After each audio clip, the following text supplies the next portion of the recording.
Assalamualaikum everyone, welcome back to my channel Research Hour. This is me Aisha Ghaffar here with another exciting scholarship opportunity to share with you guys.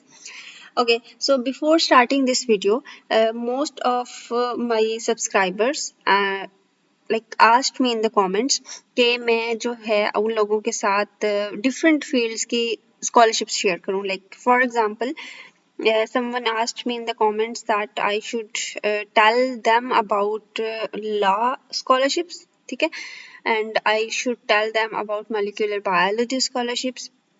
और मुझे जो है ना वो different economics के scholarships बता दें, PhD in economics और मास्टर्स. तो मैं आप सब लोगों से एड्रेस करना चाहती हूँ कि मैं जितनी भी स्कॉलरशिप की अपॉर्चुनिटीज़ आप लोगों के साथ शेयर करती हूँ ना, उसमें ये सारी की सारी फील्ड्स मेंशन होती हैं.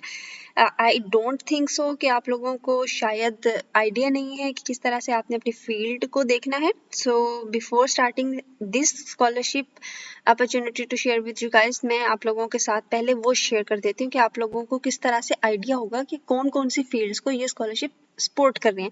बेसिकली जो गवर्नमेंट के स्कॉलरशिप्स होते हैं ना, किसी भी कंट्री का कह लें आप, किसी भी कंट्री का, सो जो गवर्नमेंट स्कॉलरशिप होता है ना, वो तकरीबन सारी की सारी फील्ड्स को सपोर्ट कर रहा होता है. बहुत कम चांसेस ऐसे होते हैं कि पर्टिकुलर फील्ड हो. For example, if I am talking about the Australian government scholarships, तो ऐसा नहीं होगा कि ऑस्ट्रेलियन गवर्नमेंट स्कॉलरशिप जो है वो स्पेसिफिक फील्ड्स के लिए स्कॉलरशिप देती है. फॉर एग्जांपल, आप ये नहीं कह सकते कि फिजिक्स के लिए दे रही है या मैथ्स के लिए दे रही है या केमिस्ट्री के लिए दे रही है.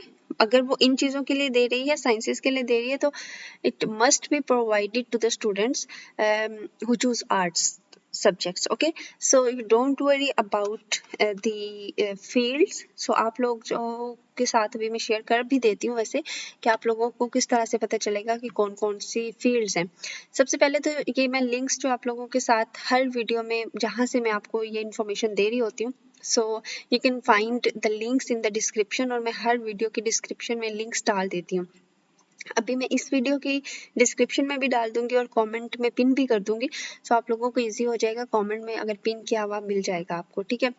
सो आप लोगों ने क्या करना है, इसका तरीका ये होता है. First of all, after considering the university, ठीक है, जिसमें आपने अप्लाई करना है, उस यूनिवर्सिटी को देखने के बाद you must go to the website, to the university, particular university. उसके बाद वेबसाइट पे जाने के बाद आपने अपनी फील्ड से रिलेटेड प्रोग्राम्स ढूंढने होते हैं, ठीक है. For example, if I am a physicist and I am looking for PhD in medical physics, तो मैं क्या करूँगी कि मैं किसी भी एक वेबसाइट पे चले जाऊँगी. For example, if I am willing to apply McGill university, ठीक है, ये मैं आप लोगों को एग्जाम्पल के तौर पे बता रही हूँ, पीएचडी फिजिक्स, ठीक है. आपने क्या करना है कि आपने ऐसे चले जाना. अब देखिए, McGill university is one of the top universities in Canada, और उसमें ये होता है कि अगर पीएचडी फिजिक्स है तो physics is not a kind of only physics. Physics के अंदर बहुत सारी सब फील्ड्स हैं. तो अगर कोई स्टूडेंट ऐसा है कि वो फिजिक्स में अप्लाई करना चाह रहा है, इट डजेंट मैटर कि आप फिजिक्स में अप्लाई करेंगे, वो ये मैटर करेगा आप फिजिक्स की कौन सी ब्रांच में अप्लाई कर रहे हैं, कौन सी फील्ड में अप्लाई कर रहे हैं. फिजिक्स की बहुत सारी फील्ड्स हैं, medical physics, semiconductor, material physics, quantum physics, classical physics, बहुत सारी फील्ड्स हैं. तो इसी तरह से अगर आप आर्ट्स के स्टूडेंट हैं, तो आप क्या करेंगे कि आप इस तरह उसकी यूनिवर्सिटी की वेबसाइट पे आएंगे, अपना पर्टिकुलर फील्ड रखेंगे, लिखेंगे और फिर देखेंगे कि whether this university or that university is supporting your kind of field. और अगर वो सपोर्ट कर रही है तो फिर आप देखेंगे कि क्या वो यूनिवर्सिटी सपोर्ट कर रही है फंडिंग को भी आपकी फील्ड से रिलेटेड. फिर आप देखेंगे कि आपकी फील्ड से रिलेटेड कौन कौन सी टीचर्स हैं, और वो टीचर्स कौन कौन see this specific kind of research करवा रहे हैं. जब ये सारी चीज़ें आप देख लेंगे, after careful consideration of these things, फिर आपने देखना होता है कि एप्लीकेशंस ओपन कब हो रही हैं और फिर अप्लाई करने का प्रोसीजर होता है. इट डजेंट मैटर कि आपका सब्जेक्ट कौन सा है, आप किसी भी यूनिवर्सिटी में कहीं पर भी अप्लाई नहीं कर सकते, ठीक है. इसके अप्लाई करने के लिए ना बहुत सारी चीज़ों को चेकलिस्ट बनाना पड़ता है, बहुत सारी चीज़ों के लिए, और फिर उसको देख कर अप्लाई करना होता है. इट डजेंट मैटर कि आप फिजिक्स में परस्यू करना चाह रहे हैं तो आप मेगल यूनिवर्सिटी में अप्लाई करते हैं. बहुत सारी जगहों पे अभी मैं आपको फॉर एग्जांपल अगर मैं एक एग्जांपल दूं कि मेघल यूनिवर्सिटी में if I am looking for PhD scholarships in medical field like in medical physics, तो मेघल यूनिवर्सिटी में MRI पर और इस तरह की चीज़ों पर बहुत ज़्यादा काम हो रहा है. But when it comes to the scholarship and funding, so बहुत सारे टीचर्स और रिसर्चर्स ऐसे हैं जिनके पास अभी फंडिंग अवेलेबल नहीं है. डजेंट मैटर कि मैं इसको कंसीडर कर रही हूँ तो बट मैं अप्लाई नहीं कर सकती because they don't have enough funding to support the next commerce या न्यू कमर्स PhD. सो इस तरह से होता है, आप लोग हर जगह पे अप्लाई नहीं भी कर सकते. सो ये थी जी, मैंने आप लोगों के साथ जो थोड़ी बहुत बातें करनी थी, आप लोगों को समझाना था. जितने भी कंसर्न्स लोग कमेंट्स में पूछते हैं तो मैंने इस वीडियो के थ्रू उनको रिप्लाई करना ज़्यादा बेहतर समझा एज कम्पेयर टू कि मैं इंडिविजुअली एक एक को जाके कमेंट्स में समझाऊं. आई होप कि आप लोगों को समझ आ गई होगी. अगर फिर भी आप लोगों को कोई कंसर्न है तो स्टे ट्यून रहिएगा इस चैनल पर. मैं आप लोगों के साथ शेयर भी करूंगी कि आप लोगों ने किस तरह से अप्लाई करना है.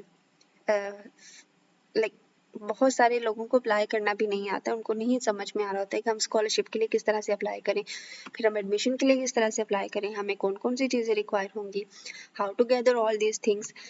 और हमें रिकमेंडेशन लेटर्स की समझ नहीं आ रही होती, तो वो सारी चीज़ें मैं आप लोगों के साथ ना शेयर कर दूंगी.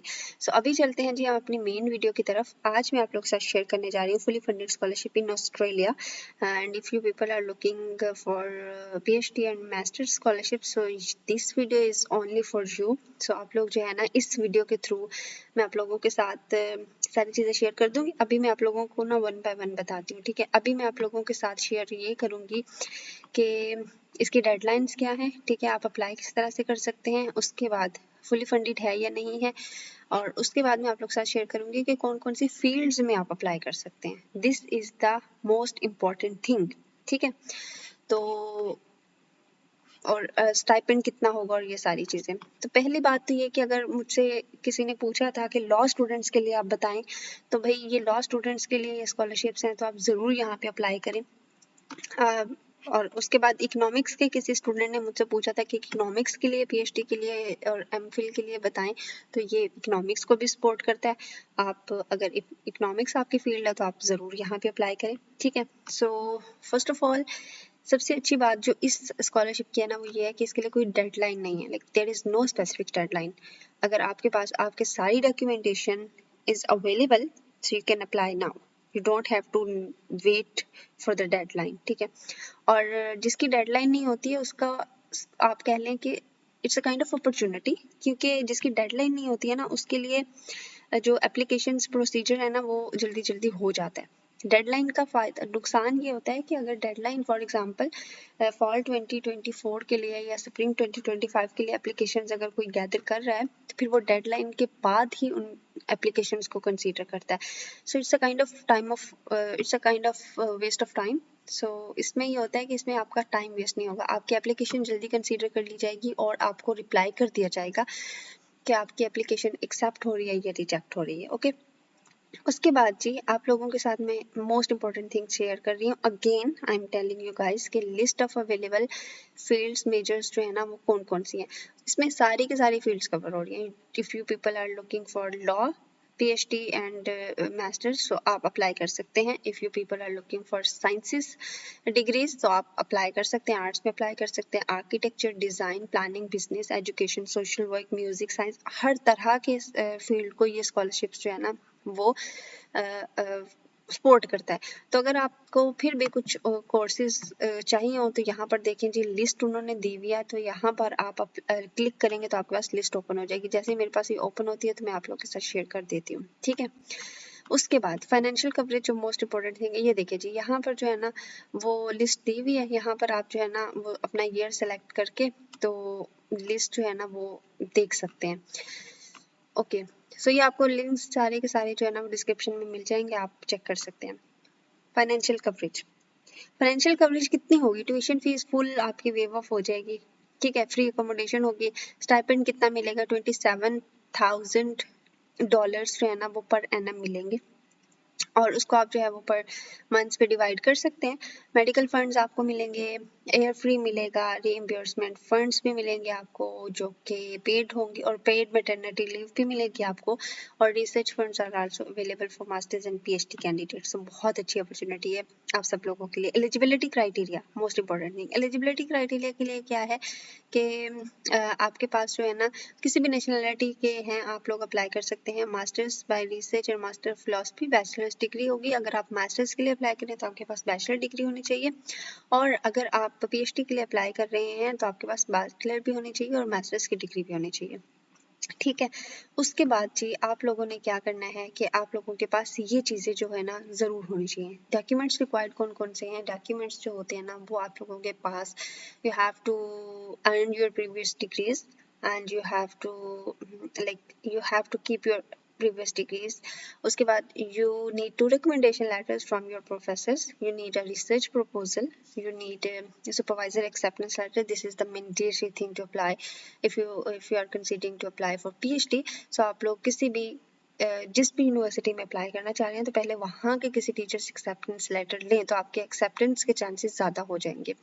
उसके बाद CV आपके पास होनी चाहिए, और उसके बाद IELTS और गुड टोफल स्कोर भी होना चाहिए। कितना IELTS और कितना स्कोर होना चाहिए IELTS का, ये आपको उनकी वेबसाइट से सही पता चलेगा। सो अगर आप अप्लाई करना चाहते हैं ऑस्ट्रेलिया में तो आप पहले ऑस्ट्रेलियन यूनिवर्सिटीज़ को देखिए और फिर वहाँ पर जो है ना वो IELTS स्कोर देखें और इस हिसाब से फिर आप प्रिपरेशन करें। ठीक है, और उसके बाद अदर रेफरेंस डॉक्यूमेंट्स आपको वहाँ से मिल जाएंगे जब आप ऑनलाइन अप्लाई करेंगे at the time at that moment. लेकिन ये चीज़ें ज़रूरी हैं, ये आपके पास पहले मौजूद होनी चाहिए। अप्लाई करने के लिए जो है ना ये लिंक मैं आप लोगों को डिस्क्रिप्शन में दे दूंगी, आप यहाँ पर आएँ। ओके, ये अब लिंक आपको लेके जाएगा direct the university of Sydney के स्कॉलरशिप वाले पोर्टल पर। तो यहाँ पर आप क्या करेंगे कि अगर आप डोमेस्टिक स्टूडेंट्स हैं सो आप इस टैब पर आएंगे, and if you people are international students so आप यहाँ पे क्लिक करके फिर यहाँ से देखेंगे कि आपने बैचलर्स के लिए अप्लाई करना है, पोस्ट ग्रेजुएट कोर्स वर्क है या पोस्ट ग्रेजुएट रिसर्च है। So, for example, if you people are looking for postgraduate coursework, तो आप क्या करेंगे, जनरल स्कॉलरशिप्स या फैकल्टी स्कॉलरशिप्स। अगर आप जनरल स्कॉलरशिप पे अप्लाई करना चाहते हैं तो आप जो है ना वो इस पर क्लिक करेंगे और यहाँ से सारी की सारी जो है ना आपके पास डिटेल्स आ जाएंगी।